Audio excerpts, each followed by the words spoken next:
Today's top stories at NBR: political parties urge not to engage in partisan debate over proposed income insurance scheme. FTSE-listed identity verification software company makes New Zealand purchase.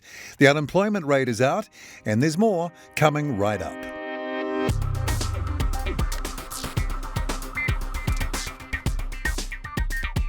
Kia ora and welcome to NBR Today, the latest business stories from the authority in New Zealand business news since 1970, nbr.co.nz. It's Wednesday, February 2nd. I'm Paul Brennan. Thanks again for joining us. Billionaire and NBR lister Graham Hart has branched into the Auckland residential real estate market, paying top dollar for rundown houses with development potential in the Mount Wellington area of Auckland. Property records show newly incorporated subsidiaries of Hart's company Fernbrook Investments went on a buying spree in October and November last year. On October 19th, the government introduced the Resource Management Enabling Housing Supply and Other Matters Amendment Bill to remove constraints on urban intensification in major cities. The bill was passed on December 20. Real estate agent Glenn Foster of Harcourts said the area's zoning and the easing of resource consent rules was driving demand for properties.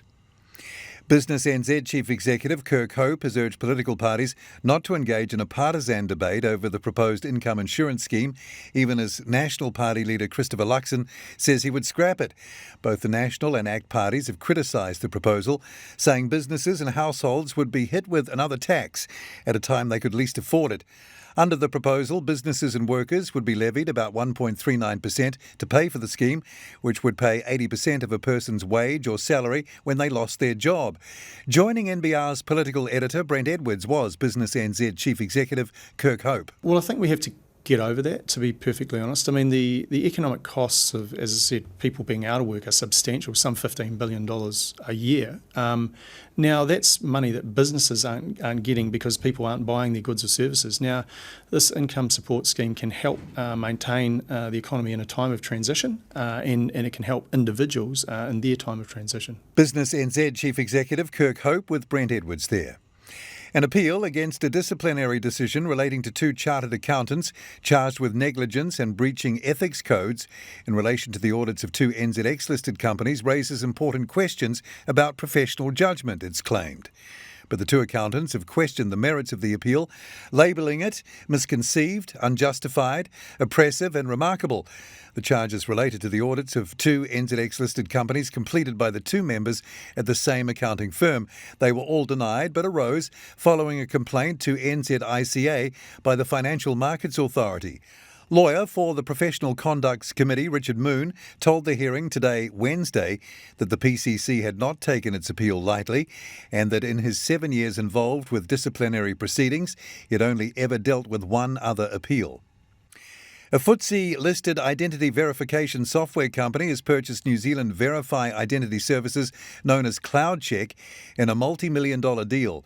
Gbg Group, based in Chester in the northwest of the UK, will pay $20 million upfront for Verify, made up of $12 million in cash and $8 million in GB shares. A further $4 million is payable at the end of each financial year to March 2024 if the company hits certain targets. The four founders of Auckland-based CloudCheck, former lawyer Tyler McNamee, financial services professional Vincent McCartney, and developers Carl von Rambo and Matthew Buchanan, own a quarter of the firm each. The government's decision to increase the EQC building cap from 150 to 300,000 penalises customers who live in lower seismic areas and has the potential to undermine an already competitive industry, Tower Chair Michael Stiassny says. The NZX-listed insurer today, Wednesday, held its annual general meeting.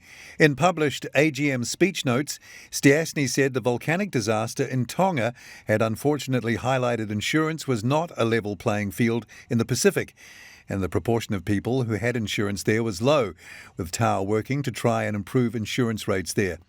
Stiassny also said the situation in Tonga was a timely reminder of changes in New Zealand and the future of the private insurance market here. He referred to the government's decision last September to increase the EQC building cap to 300,000 from 150,000 for damage caused by natural disasters, including earthquakes, tsunamis and volcanic eruptions. The unemployment rate was just 3.2% in the 3 months to the end of December, barely changed from the previous quarter. In the September quarter, the unemployment rate had been 3.3%. The new figure is a record low in the Household Labour Force Survey, which started in 1986. Statistics New Zealand said average ordinary time hourly earnings rose from 35.25 to 35.61. The Labour Cost Index recorded a 2.6% increase in wages for the year, but the Quarterly Employment Survey recorded a 3.8% increase in average ordinary time hourly earnings in the year. National's finance spokesperson Simon Bridges said it was further evidence New Zealanders were getting poorer because wage increases were trailing well behind annual inflation of 5.9%. The full details of those stories and more are at nbr.co.nz right now. Tomorrow at NBR, in his political column, Brent Edwards looks at opponents of the Māori Health Authority, while NBR will have full coverage tomorrow afternoon, Thursday, of the government's announcement on opening up the borders. I'm Paul Brennan. Joining me again from around lunchtime tomorrow for NBR's Trending Stories. Then again, same time, same place from 5:30 tomorrow, right here for another NBR Today.